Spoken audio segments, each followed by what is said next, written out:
Eu posso ler mentes e nesse momento eu estou lendo seus pensamentos, todas essas reflexões obscuras, sórdidas, ocultas que você guarda na sua cabeça, seu demente! Como vocês já devem ter adivinhado, o papo de hoje vai ser sobre manipulação mental. Não exatamente isso, mas passa por aí. Eu quero falar pra vocês de um quadrinho que saiu aqui no Brasil e o pessoal não deu muita bola, que é Celestia, de Emanuele Fior. Como rola muito confusão, cabe avisar, Emanuele é italiano e, portanto, Emanuele é nome de homem. Então, Emanuele Fior é homem. Essa HQ lindíssima saiu aqui no Brasil pela editora Pipoca e Nanquim, e você não sai perdendo se você ler somente esse quadrinho, porém ele faz parte de uma obra maior. Há uma continuidade com outros trabalhos do autor, como 5.000 km por segundo e a entrevista. Ambos também já saíram no Brasil. Mas vamos lá, vamos falar só de Celestia aqui, ou mais especificamente, vamos falar de algumas questões que atravessam esse quadrinho que eu quero desenvolver com vocês. Questões que dizem muito respeito à nossa vida cotidiana e que estão aqui metaforizadas. Por isso eu vou nesse vídeo aqui falar um pouco da sinopse do quadrinho, tentar explicar a trama, vocês vão ver que na verdade não dá para explicar muita coisa, e me aprofundar num tópico que o quadrinho aqui trabalha o tempo todo, que é o da desorientação psíquica. Ou seja, o fato de você não ter muita ideia do que você mesmo está pensando. Mas antes peço que você curta o vídeo se estiver curtindo, compartilhe, se inscreva caso seja novo por aqui, seja um apoiador, isso é muito importante de verdade. Nós temos uma campanha bem legal com lives aqui comigo, grupo de estudo, grupo exclusivo no Telegram, sorteio de gibi. Vou deixar o link na descrição do vídeo no primeiro comentário fixado. Bem, mas vamos lá, vamos conhecer um pouco melhor esse quadrinho aqui que saiu originalmente na Itália em 2019. Como vocês podem ver, ele é lindíssimo, há um trabalho em aquarela. Emanuele Fior tem um grande domínio dos cenários e também das expressões dos seus personagens, eles conseguem transmitir muitas emoções, às vezes com tão pouco. E há aqui também um apreço, um cuidado arquitetônico muito grande nos castelos. Eu já vou explicar um pouco melhor sobre isso. Mas e o enredo? Sobre o que é Celestia? E aí já começa a complicar. Porque, na verdade, a história é meio esquisita, assim, tipo, não tem muita explicação. Houve uma invasão que a gente não sabe sequer se foi alienígena, se foi de um outro país, de um outro continente, sei lá, rolou uma invasão e muitos se protegeram numa ilha milenar feita de pedras, uma ilha que você vendo aqui é Veneza, ou uma típica Veneza. O lance é que essa invasão passou, entendeu? Isso já foi há muito tempo atrás. E as pessoas sequer lembram o que exatamente aconteceu. Elas têm poucos relatos do que foi a grande invasão. Então boa parte do nosso percurso enquanto leitor é tentar entender um pouco como é que esse mundo funciona. Os personagens que nos servem como guia é Pierrot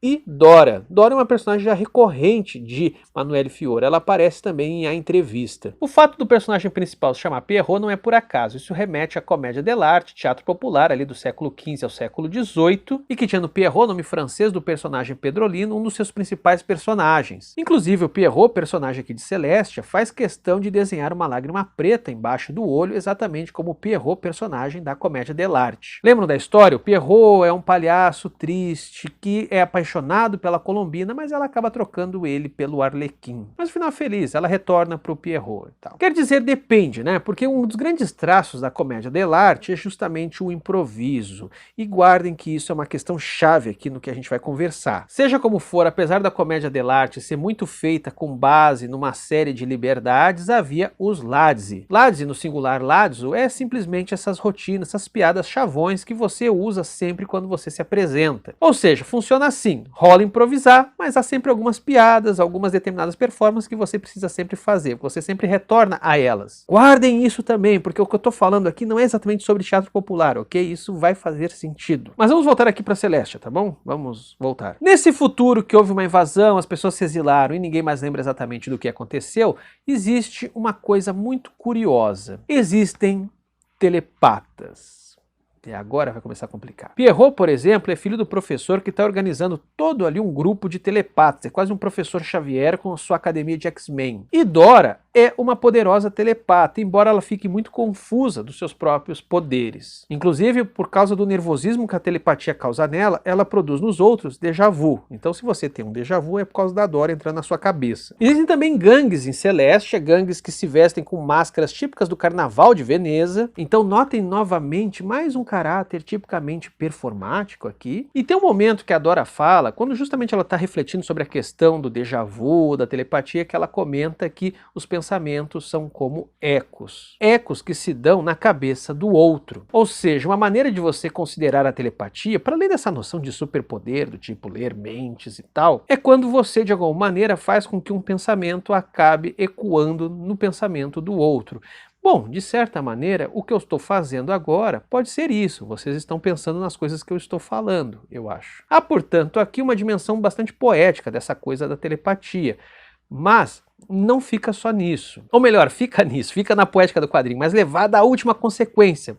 Como assim? É que é o seguinte, pessoal, para ir direto ao ponto. Esse quadrinho, o tempo todo que você está lendo ele, você fica num constante estado de confusão mental. Sabe essas histórias assim que se passam numa distopia e sempre tem um personagem guia, o famoso personagem enredo, que ele vai te explicando, as coisas ficaram assim porque aconteceu isso, as coisas ficaram assado porque aconteceu assado, blá. Não tem esse personagem, não tem quem te explique exatamente o que está acontecendo. E isso pode até ser acusado como preguiça de roteiro, mas produz um efeito muito bom, porque você começa a especular que a grande invasão ocasionou justamente o aparecimento dos telepatas. Ou seja, a grande invasão foi uma invasão psíquica. Então hoje as pessoas vivem não só num eterno estado de confusão mental, como tudo que elas fazem são apenas ecos de coisas que elas faziam antes. Ou seja, dito de outra forma, com a humanidade perdida, com tudo aquilo que existia não existindo mais, agora a gente vive apenas um grande teatro, mas a gente mantém os lares, mantém certos ritos, mantém certos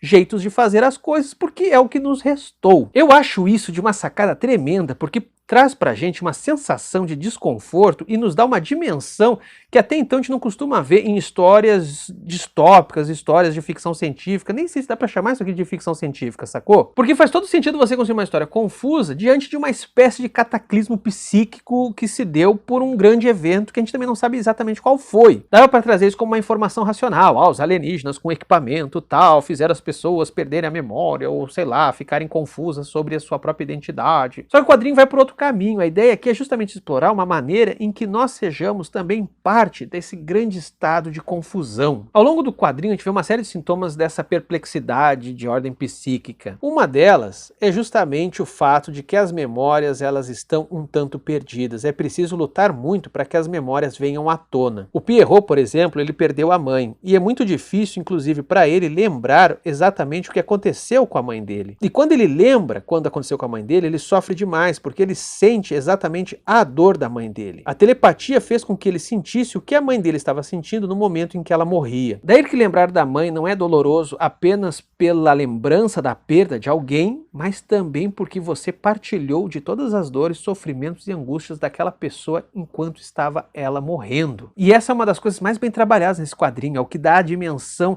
desse mundo onde os pensamentos são partilhados, o quanto que isso é doloroso. A memória então se mostra como aquilo que ela tem de mais absurdo, que é esses flashes dolorosos de tudo aquilo que a gente tentou de alguma forma esquecer. A memória é uma dor, e num mundo como esse se torna uma dor partilhada. Daí que é uma maneira que você tem de se resguardar é não querer que alguém entre na sua cabeça, mas também não querer que ninguém entre na sua cabeça é uma forma que você tem de poupar os outros. O Pierrot é um personagem bastante ambíguo nesse quesito. Afinal, ele não quer que ninguém entre na sua cabeça, ele inclusive é bastante agressivo com a Dora, e isso é uma maneira que ele tem de se preservar, impedir que essa dor venha à tona e que se revele inclusive no rosto do outro. Sabe aquela coisa tão chata que é quando alguém fica sabendo de algo muito ruim que aconteceu contigo e a pessoa tem aquela expressão de pena, ou aquela expressão de ódio, ou sei lá, quando a pessoa de alguma maneira se mostra pra ti com aqueles afetos que você simplesmente não queria passar por isso. É tipo aqueles momentos onde você pensa assim, cara, eu sei que é barra isso que eu tô passando e tal, mas o seu rosto não precisa me lembrar disso. Então muda de cara, ok? Muda de cara, e a melhor maneira das pessoas mudarem de cara é elas nem ficarem sabendo do que tá acontecendo. Esse vídeo tá quase virando uma espécie de indicação pra,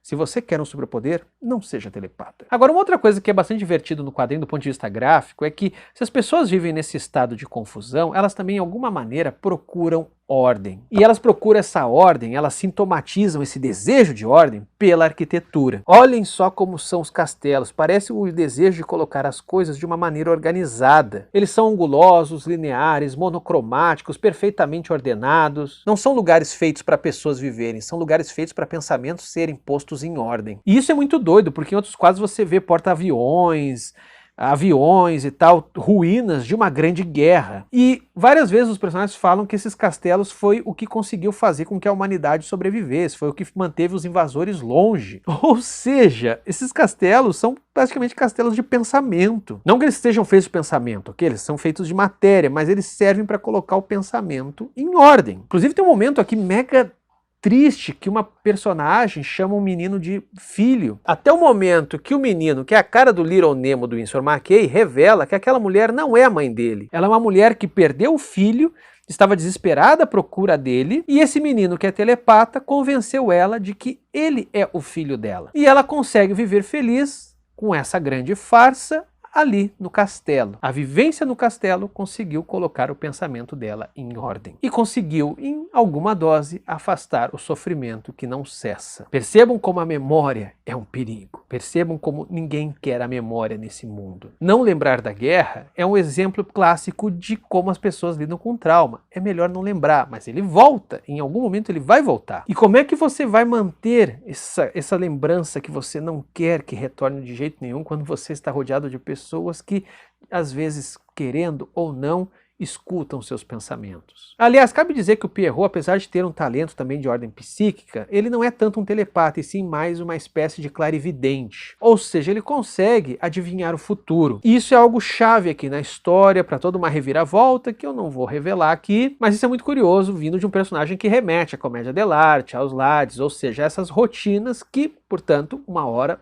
voltam, uma hora vão ser feitas novamente. Quando ele diz isso vai acontecer, ele está dizendo, em algum momento nós vamos encenar isso que eu estou falando agora. Uma outra situação muito perturbadora que eu queria comentar com vocês é quando eles encontram uma série de crianças que vivem sozinhas num lugar chamado creche, e essas crianças se apresentam como criança. Aqui você já não sabe se são crianças de verdade, se elas se tornaram uma consciência coletiva, se essa nova geração é fruto desse intercâmbio com os invasores, ou pior, se essas crianças são os invasores e a gente simplesmente vive com elas achando que elas são crianças. A gente não sabe nada.